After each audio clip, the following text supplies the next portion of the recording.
With your friends. Story time.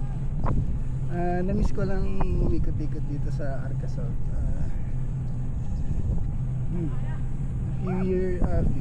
A few months back nung nawalan ako ng trabaho, dito ko madalas umiikot. So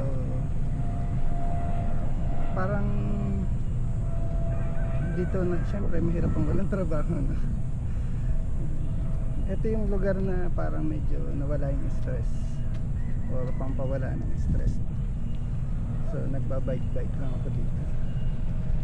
So I miss, parang na-miss ko lang mag-bike ng gantong klaseng pagbabike.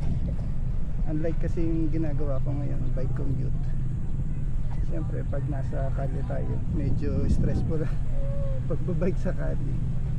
Maraming kamote, 2 wheels, 4 wheels, pedestrian, kapwa siklista, at kung ano-ano pa. But anyways, yun nga, namiss ko yung gantong pagbabike, yung nakaka-recharge, nakaka-relieve ng stress. Yun lang. So kung meron kayong oras, baka minsan nakakalimutan natin mag-detoxify. Minsan kasi yung day off, ginagawa na lang talaga, tinutulog na lang.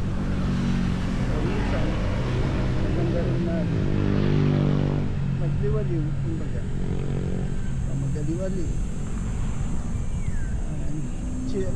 Well, for me, ito siguro yung gagawin ko.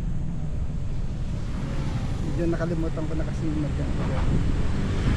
ride, enjoy the bike. Kahit maraming motor, yun lang.